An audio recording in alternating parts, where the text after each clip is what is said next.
Hello,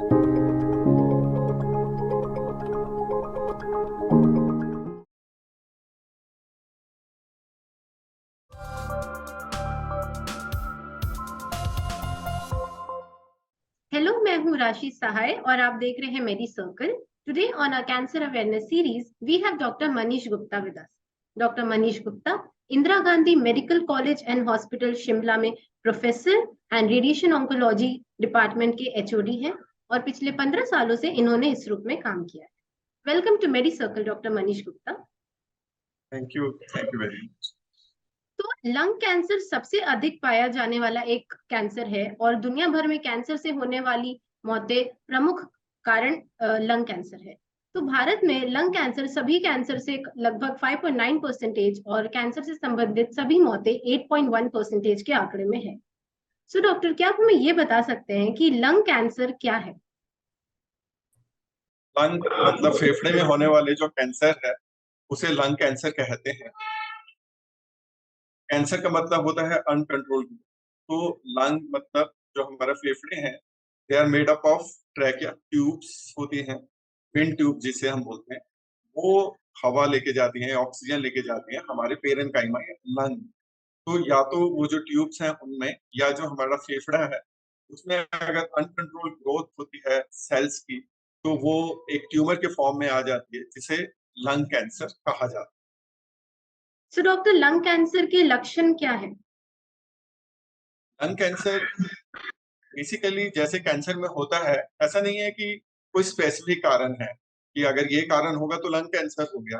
तो normally जैसे कोई किसी व्यक्ति को खांसी है, somebody is having cough, but it is a persistent cough and it is not going, मतलब it is persisting despite taking medicine, then it can be a reason कि patient is having lung cancer. Another is patient is having cough and with the cough he is coughing blood. That is what we call as hemopsis. मतलब patient having cough and along with cough some blood is coming. Patient may have pain, may have breathing difficulties, may have difficulty in speech, which is known as uh, the difficulty in speech is there because involvement of larynx can be there. Then patient may have simple symptoms like loss of weight, appetite, which are the other symptoms which are also there in other cancers. The main symptom with which the patient usually present is persistent cough with hemopsis and pain. Okay doctor. So धूम्रपान में 10 में से लगभग 9 cases यानी कि 86% of the cases का कारण बन जाता है। तो लंग कैंसर के और 3 मामले धूम्रपान न करने वालों में से यानी कि जो सेकेंड हैंड स्मोकिंग करते हैं या पैसिव स्मोकिंग जिसे हम कह सकते हैं, उसके संपर्क में आने के कारण बन जाते हैं। तो डॉक्टर, क्या आप हमें ये बता सकते हैं कि लंग कैंसर के प्रिवेंशंस क्या है? जैसे आपने कहा कि 90% मतलब 80 to 90% smoking is the cause actually. तो अगर आपने लंग कैंसर प्रिवेंट करना है, बेस्ट वुड बी कि people stop smoking. Okay, if people stop smoking, then second hand smoke will go. Other things which can cause lung cancer is air pollution, which is we can take care of that also. And then some form of radiation which has been previously done, or some radioactive gases exposure. So 90% of lung cancer can be prevented if the person stops smoking. जी doctor. So जैसे कि संजय दत्त यानी कि बहुत ही मशहूर celebrity हैं, उन्हें stage 4 lung cancer diagnose हुआ था। तो क्या आप हमें ये बता सकते हैं कि लंग कैंसर पूरी तरह से ठीक हो सकता है? लंग कैंसर पूरी तरह से ठीक हो सकता है। कैंसर में जैसे कि एक डिक्टम है कि if you can detect it early, then it you can cure it. So अगर लंग कैंसर हम डिटेक्शन अर्ली हो सकता है, अगर डिटेक्शन अर्ली हो जाए, then cancer is curable. Even lung cancer is curable, but if we detect it in a very late stage and there are metastases, then probability of patient getting cured goes down. So in early stage, probability of curing lung cancer is to the tune of 80 to 90%. But it goes down to 20% if the person smokes, continues to smoke, and we detect the malignancy in a later stage or in advanced stage. So doctor radiation oncologist lung cancer का treatment किस तरह से करते हैं? Lung cancer का treatment जो 3 विधियां हैं हमारे पास कैंसर ट्रीट करने की, surgery, radiation and chemotherapy and as well as targeted and immunotherapy as well. तो ये सभी चीजों का यूज कैंसर ट्रीटमेंट और लंग कैंसर ट्रीटमेंट में किया जाता है। शुरू में अगर बहुत ही अर्ली स्टेज है तो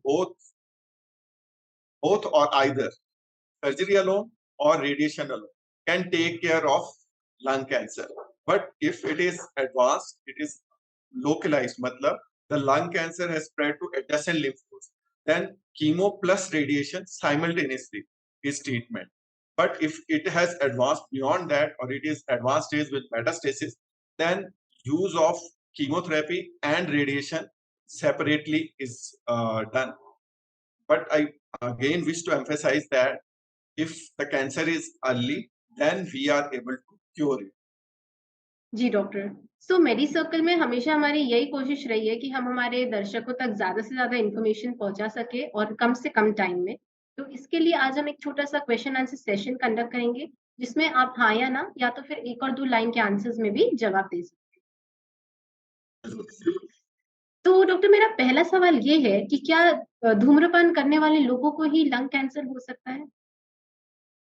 uh, हाँ, 90% धूम्रपान करने वाले लोगों को ही लंग कैंसर होता है। 10% ना करने वाले लोगों में हो सकता है, जिसके बहुत सारे और कारण। तो क्या लंग कैंसर का जो ट्रीटमेंट है वो काफ़ी पेनफुल होता है? कैंसर ट्रीटमेंट पेनफुल नहीं होता है।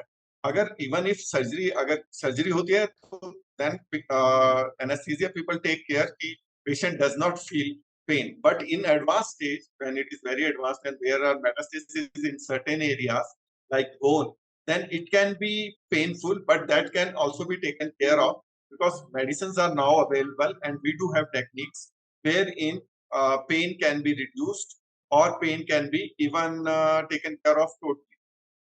जी डॉक्टर। सो क्या सिगरेट के धुएँ को छोड़कर और कोई अन्य धुएँ से भी लंग कैंसर हो सकता है? Industrial pollution is one which can cause and because pollution will cause irritation and irritation is one reason wherein disease or the lung cancer can occur. So there is a probability, but we cannot say it with certainty. Certainty is only with smoking.